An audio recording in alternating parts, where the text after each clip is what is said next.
हाँ दोस्तों, तो बजट पर बात करते हैं। ये जो सेशन अभी गया बजट का, इसमें वैसे तो स्कूल बनाने के लिए फंड रखे गए हैं 100 करोड़ तक के। 20 करोड़ के आवासीय ऐसे करते हुए स्कूल बजट है और कन्या विद्यालय है। ऐसे 100 करोड़ तक के प्रोविजन तो किए गए हैं, उससे ज़्यादा के भी होंगे। मैंने उतने अच्छे से तो मैं कैलकुलेट नहीं कर पाया।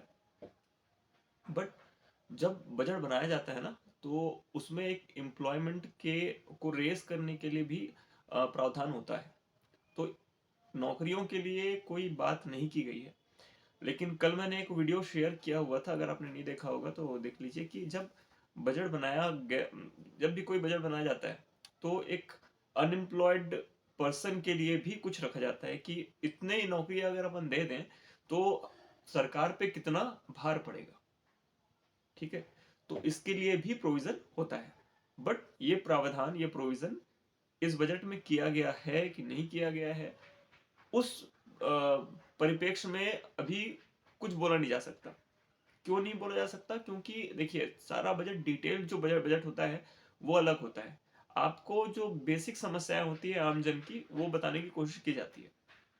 अब कुछ कोचिंग संस्थान वाले हैं, मैं नाम किसी का नहीं लूंगा, वो ये बोल रहे हैं कि भाई हमारे कोर्सेज ज्वाइन कर लीजिए।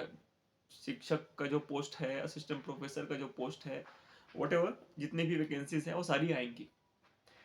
मुझे आप एक क्लियर कीजिए, क्या किसी को ये पता है कि अब तक जो बातें की गई बजट में, अगर किसी को नॉलेज हो, तो कहीं पे भी आपको शिक्षक की भर्ती या बाकी ऐसे चीज़ों को लेकर कोई बात सुनने को मिली? नहीं मिली। ब्रिजमोहन अग्रवाल जी जब बाहर आए तो उन्होंने क्या कहा? उन्होंने कहा यह बजट जो है वह किसानों को और गरीबों को समर्पित है। ब्रिजमोहन अग्रवाल जी से उम्मीद ये थी, क्योंकि वो शिक्षा मंत्री हैं, उम्मीद ये थी कि वो क्लियर करें कि शिक्षकों के लिए, प्रोफेसर्स के लिए इस बजट में कुछ है भी कि नहीं। लेकिन ये क्लियर नहीं हुआ है। मैं अपना ये जो मानता हूँ कि अगर आप तैयारी कर रहे हैं तो तैयारी मत छोड़िए। It doesn't matter that what our government are doing, कभी ना कभी तो निकालेंगे, ज़रूरत इनको भी होती है। तो हमारी नहीं तो अपनी ज़रूरत के वक्त तो ये लोग ज़रूर वैकेंसी निकालेंगे।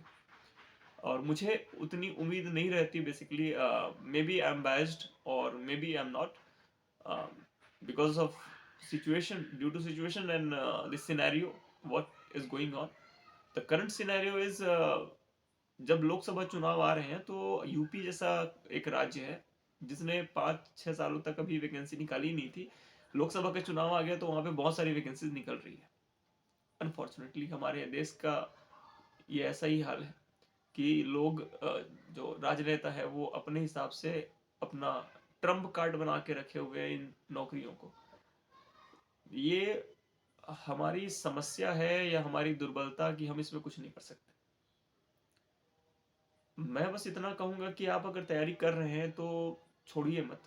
कभी ना कभी तो एक मौका आता है इंसान के जीवन में कि उसकी तैयारी उसके काम आती है। Maybe I am right, maybe I am wrong, but जहां तक मुझे लगता है कि अगर आप कर रहे हैं कुछ तो छोड़िए मत। मैंने लास्ट टाइम भी कहा था, अगर आप 5-6 घंटे का जॉब कर रहे हैं टीचिंग वाला, तो उसको तो बिल्कुल मत छोड़िए। 8-10 घंटे का जॉब कर रहे हैं तो फिलहाल मत छोड़िए नोटिफिकेशन आते तक। उसके बाद आप कुछ समय के लिए उससे ब्रेक ले सकते हैं, क्योंकि नोटिफिकेशन आने के बाद एग्जाम भी बहुत जल्दी होते हैं। अब लोकसभा चुनाव जो है वो मई में है, ये आज क्लियर है। ठीक है, मई में हो सकता है, विच मीन्स मई के पहले जो न्यूज़पेपर आया था, तो मई के पहले जो इंट्रेंस एग्जाम है बीएड के और बाकी चीज़ों के, वो होंगे। आप मुझे बताइए, कोई बीएड के इंट्रेंस और बाकी चीज़ों की बात कर देता है लेकिन आप एम्प्लॉयमेंट की बात नहीं करते हो। ये तो सीधे सीधे तौर पे आपके जो आने वाले लोकसभा चुनाव है उस पे आघात होने के समान है। बट फिर भी आप उसकी बात नहीं कर रहे हैं। मुझे समझ में नहीं आया, लिटरली मुझे समझ में नहीं आया कि ये किस तरह का बजट था। ओपी चौधरी जी जो कि एक आईएएस भी रह चुके हैं, उनसे ऐसी उम्मीद नहीं थी। बट ठीक है, सबका अपना अपना परिप्रेक्ष्य हो सकता है बजट को देखने का। ये मेरा परिप्रेक्ष्य है। और कोचिंग कोचिंग जो आप सोच रहे होंगे लेने की, ले लीजिए। आपके पास पैसा पड़ा हुआ है फालतू में, ले लीजिए, कोई दिक्कत नहीं है। लेकिन अगर आप ये सोच के लेते हैं कि वैकेंसी आएगी ही, तो यार थोड़ा सा रुक जाओ। पैसे ऐसे फालतू में कोई आपको नहीं देता तो आप किसी को क्यों दोगे? ठीक है। तो मेरी बस इतनी सी बात है कि आप थोड़ा सा रुक जाओ, क्योंकि अगर आप नहीं रुकते हैं और आप अपना पैसा कहीं भी यूं ही डालते हैं तो ये आपके खुद के लिए गलत है। ठीक है। दूसरी बात ये रही, एक मैडम ने मुझसे कमेंट में पूछा था, उसका मैं जवाब दे देता हूँ कि उन्होंने साइंस से किया हुआ है। अ, उनका बैकग्राउंड साइंस का है, ग्रेजुएशन उन्होंने साइंस से करी हुई है, पोस्ट ग्रेजुएशन उनका साइंस से है। उन्होंने बीएड करा हुआ है और उनके बाद उन्होंने सीटेट जो है वो सोशल साइंस में दिया हुआ है। देखिए मैम, आपसे मैं इतना कहना चाहूंगा कि जो सोशल साइंस आप बीएड किए हो, तो सोशल साइंस का सीटेट आप क्वालिफाई मतलब करने का मतलब होता है। लेकिन सेंट्रल गवर्नमेंट की जॉब में अगर मैं बोलूं तो वो ये जरूर देखते हैं कि आपके बीएड में सोशल साइंस इंक्लूड है, सोशल स्टडी इंक्लूड है कि नहीं। क्योंकि साइंस के पढ़ाने का तरीका अलग होता है और सोशल साइंस को पढ़ाने का तरीका अलग होता है। दैट्स वाई यहाँ पे क्या होता है कि आप जो फॉर्म भरे भरे हो सीटेट का, आपने क्लियर भी कर लिया होगा, लेकिन उस पर्टिकुलर टाइम के बाद जब आपका सिलेक्शन होगा तब आपको रिजेक्ट कर दिया जाएगा। क्योंकि दोनों की मेथोडोलॉजी अलग होती है, पेडागोजी अलग होती है। तो आप समझ सकते हैं कि ये वैलिड नहीं होगा। तो प्लीज यदि आपने बीएड सोशल साइंस से किया होगा तो आप सोशल साइंस से सीटेट कर सकते हैं, अदरवाइज मुझे नहीं लगता। एक एक दो केस पहले भी आए हुए हैं ऐसे, यूट्यूब में शॉर्ट्स आप देख सकते हैं, कुछ लोगों के डले हुए हैं। मुझे गलती से दिख गए थे, मैं बता भी नहीं सकता कैसे देखेंगे आप। ठीक है। Thank you so much.